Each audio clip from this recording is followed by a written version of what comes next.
नमस्कार दोस्तों, मैं हूँ विभा पांडे और आप सभी का स्वागत करती हूँ आज की इस वीडियो में। तो दोस्तों, आज की इस वीडियो में आप जानेंगे कि क्या इस वर्ष साल 2024 में हरितालिका तीज का व्रत पहली बार शुरू कर सकते हैं, उठा सकते हैं। जिन बहनों की नई नई शादी हुई है या कंवारी लड़कियाँ क्या पहली बार इस साल व्रत शुरू कर सकती हैं, उठा सकती हैं। अगर महिलाओं को, लड़कियों को मासिक धर्म हो जाए, पीरियड हो जाए, तो क्या इस अवस्था में पहली बार व्रत शुरू कर सकती हैं, उठा सकती हैं। पहली बार तीज का व्रत कहाँ से शुरू करना चाहिए, मायके से या ससुराल से। गर्भवती महिला इस व्रत को कैसे करें। तो पहली बार व्रत शुरू करने के सभी महत्वपूर्ण नियम विधि आज की इस वीडियो में आप जानेंगे। बने रहें मेरे साथ मेरे चैनल पे। और अगर आपको मेरी ये वीडियो पसंद आती है तो कृपया आप मेरे वीडियो को लाइक करके चैनल को सब्सक्राइब कर दीजिएगा। तो दोस्तों, भाद्रपद मास यानी भादों के महीने में कृष्ण पक्ष में पड़ने वाली तृतीया तिथि के दिन हरितालिका तीज का व्रत किया जाता है। इस व्रत को महिलाएं करती हैं तो पति दीर्घायु होते हैं, और कंवारी लड़कियां करती हैं तो उनको अच्छे घर और सुंदर वर मिलता है। इस इच्छा से कंवारी लड़कियां भी अगर चाहें तो इस व्रत को कर सकती हैं। कई क्षेत्र में, कई घरों में कंवारी लड़कियां भी इस व्रत को करती हैं। तीज का व्रत भगवान शिव जी को समर्पित है। उस दिन भगवान शिव जी, माता पार्वती जी की पूजा आराधना की जाती है। माता पार्वती जी को 16 श्रृंगार अर्पित किया जाता है और भगवान शिव जी को पुष्प, धूप, दीप, चंदन, कच्चा दूध चढ़ाकर उनकी पूजा आराधना की जाती है। हरितालिका तीज का व्रत इस वर्ष साल 2024 में 6 सितंबर दिन शुक्रवार को है। 6 सितंबर दिन शुक्रवार को हमें हरितालिका तीज का व्रत करना है। तो जिन बहनों की नई नई शादी हुई है या फिर कंवारी लड़कियां क्या इस साल पहली बार व्रत शुरू कर सकती हैं, उठा सकती हैं।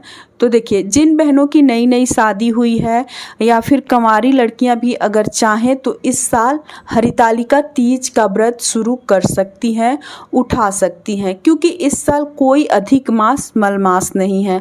और जब हमारी शादी होती है, जिस साल शादी होती है और पहली हरितालिका तीज व्रत जब पड़ती है तो वो करना बहुत अधिक ज़रूरी होता है। तीज का व्रत जितना जल्द हम शुरू कर दें उतना अधिक हमारे लिए फलदायी होता है।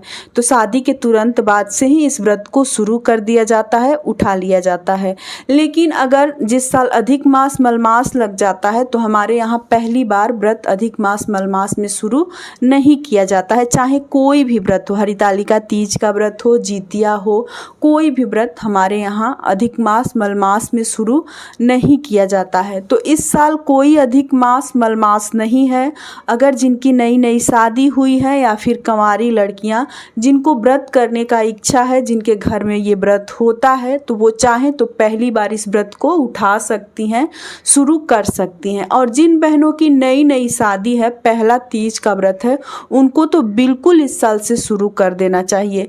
क्योंकि देखिए, हमारे जीवन में शादी के बाद पति से बड़ा कोई चीज़ नहीं है, कोई आदमी नहीं है। हर दुनिया में अगर सबसे बड़ा कुछ है हमारे लिए तो हमारे पति हैं। तो हरितालिका तीज का व्रत पति के लिए ही किया जाता है। तो आप लोग ज़रूर शुरू कर दें, कुछ भी ना देखें। और देखिए, अगली बात क्या है कि व्रत कहाँ से शुरू करें। हरितालिका तीज का व्रत मायके से शुरू करें या ससुराल से शुरू करें। तो देखिए, सबसे पहले आप थोड़ा सा ध्यान दीजिएगा कि भादों के महीने में, भाद्रपद में हरितालिका तीज का व्रत पड़ता है। और हमारे यहाँ भादों के महीने में कहीं आना जाना नहीं किया जाता है। हम जहाँ रहते हैं, अगर मायके हैं तो मायके में ही रहेंगे, अगर ससुराल है तो ससुराल में ही रहेंगे। भादों के महीने में मायके से ससुराल या ससुराल से मायके नहीं जाया जाता है। बाकी आप लोगों के घर का नियम तो मैं नहीं जानती हूँ, लेकिन मेरे यहाँ जो होता है मैं वही आप लोगों के साथ शेयर कर रही हूँ। तो जो जहाँ है, अगर आप मायके में हैं या ससुराल में हैं, पहली बार का तीज है, आप कहीं से भी शुरू कर सकती हैं। तीज व्रत शुरू करने का कोई नियम नहीं है कि आप मायके में करेंगी या ससुराल में करेंगी। भादों के महीने में कहीं जाना आना नहीं चाहिए। आप जहाँ हैं, या फिर मायके ससुराल कहीं नहीं है, अगर पति के साथ कहीं सिटी में, शहर, दूसरे शहर में हैं, तो आप वहाँ भी तीज का व्रत कर सकती हैं।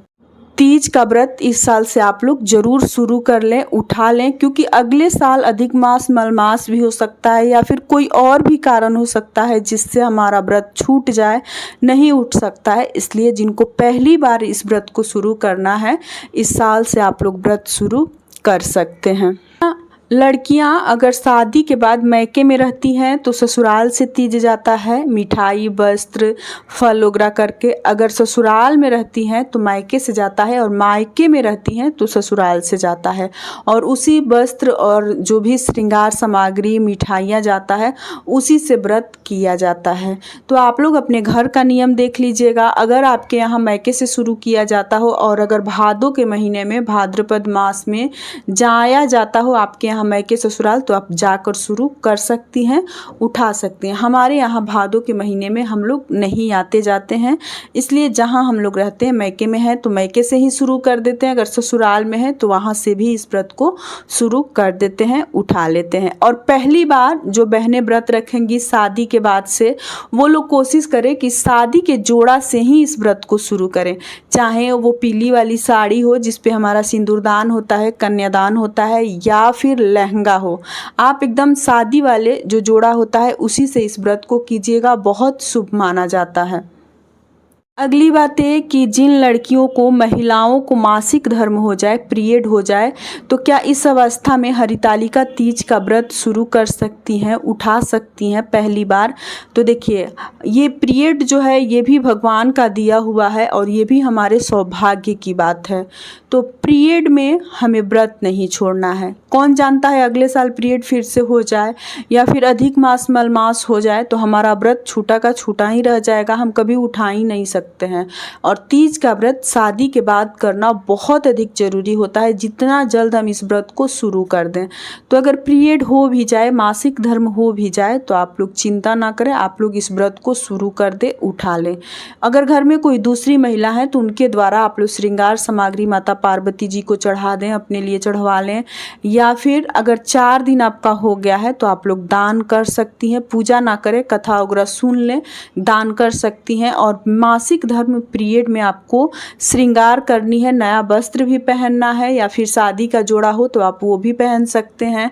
और 16 श्रृंगार करके सिंदूरे से सिंदूर वगैरह लगाकर अच्छे से तैयार होकर तीज के दिन, और तब आप लोग चाहें तो अगर 4 दिन हो गया है तो दान कर सकती हैं। पूजा ना करें, व्रत करें और दान करें, ठीक है। अगली बातें क्या है कि देखिए, मासिक धर्म और पीरियड के चक्कर में आपको व्रत नहीं छोड़नी है, क्योंकि ये मासिक धर्म पीरियड ना हमारे लिए बहुत मतलब ज़रूरी चीज़ें हैं और बहुत ही नॉर्मल बात है। तो पीरियड के चक्कर में हमें व्रत नहीं छोड़नी चाहिए। शरीर अशुद्ध होता है, मन कभी अशुद्ध नहीं होता है, तो आप लोग व्रत कर सकती हैं। मानसिक रूप से आप पूजा कर सकती हैं, भगवान को छुआ नहीं जाता है, छू के हम पूजा नहीं कर सकते हैं। तो आप लोग व्रत जरूर शुरू कर दें अगर मासिक धर्म पीरियड हो गया है तब भी। अगली बात है कि जो बहनें प्रेग्नेंट हैं तो प्रेगनेंसी में कैसे इस व्रत को करें। तो देखिए, सबसे पहली बात है कि अगर आपका सिचुएशन ठीक है, आपको कोई प्रॉब्लम नहीं है, कोई दिक्कत परेशानी नहीं है, तो आप इस व्रत को कर सकती हैं। क्योंकि सुबह में आप सर्गी में जैसे नारियल पानी, शरबत, जूस, ये सब लिक्विड चीज़ें लेकर और आप व्रत कर सकती हैं। और इस बार शाम में ही तृतीया तिथि खत्म हो जा रहा है, समाप्त हो जा रहा है। हमें दिन में तृतीया तिथि मिल रहा है लेकिन शाम के समय समाप्त हो जा रहा है। तो आप चाहें तो 9 बजे रात में पानी पी सकती हैं, लेकिन आप व्रत ना छोड़ें, थोड़ा सा कोशिश करें कि हाँ व्रत हमें करना है।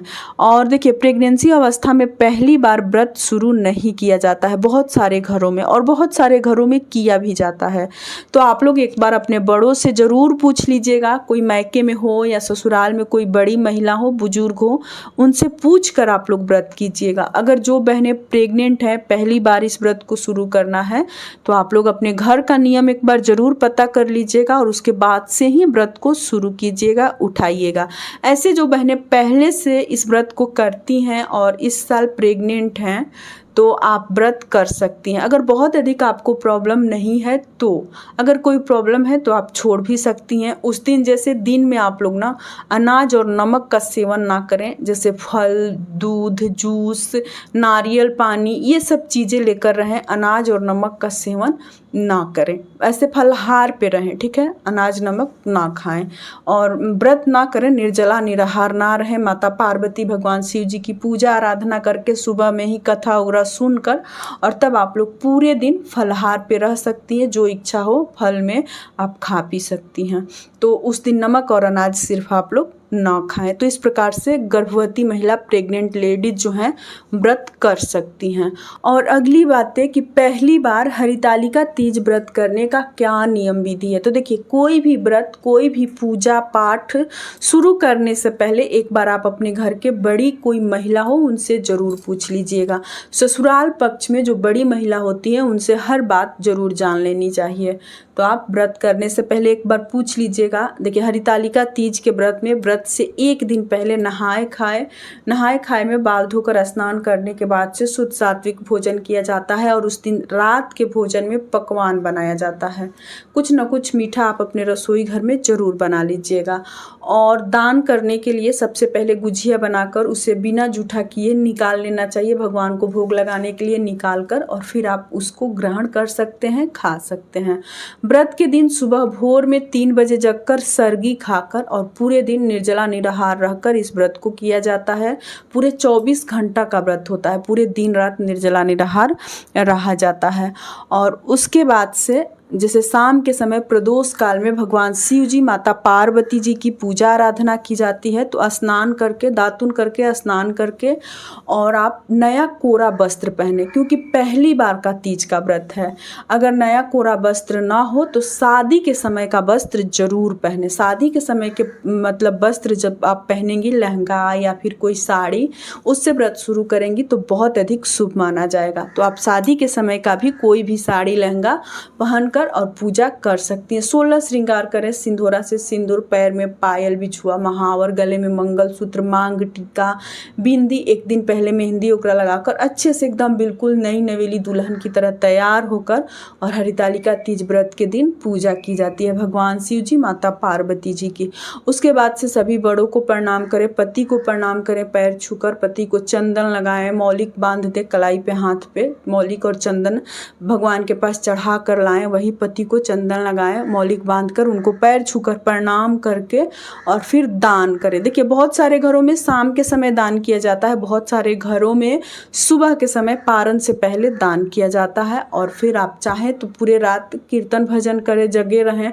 अगर जगह रहा जाए तब, नहीं तो सो भी सकते हैं, रात के समय सो सकते हैं। और फिर सुबह में जगकर, भोर में ही 4 बजे जगकर स्नान वगैरह करके, 16 श्रृंगार करके, पूजा पाठ करके, दान करके, और बहुत सारे घरों में सत्तू, भुजा हुआ चावल को सत्तू बनाकर और उसमें चीनी घी डालकर सबसे पहले वही मुख में डाला जाता है। बहुत सारे घरों में हलवा पूड़ी बनाकर और मुख में डाला जाता है। तो जो ही चीज़ें आपके घर का नियम हो, आप सबसे पहले उसे भगवान को भोग लगाएं और फिर आप खुद ग्रहण करें। हमारे तरफ हलवा पूड़ी का दान भी किया जाता है, भगवान को फिर भोग लगाते हैं और वही भोग प्रसाद हम ग्रहण करके अपना व्रत खोलते हैं। तो इस प्रकार से हरितालिका तीज का व्रत किया जाता है। और यहीं तक की थी आज की हमारी ये वीडियो। उम्मीद करती हूँ कि आप लोगों को मेरी ये वीडियो पसंद आई होगी। अगर पसंद आए मेरी वीडियो तो कृपया आप मेरे कमेंट बॉक्स में हर हर महादेव ज़रूर लिखिएगा। फिर मिलूँगी एक नए वीडियो में, तब तक के लिए नमस्कार।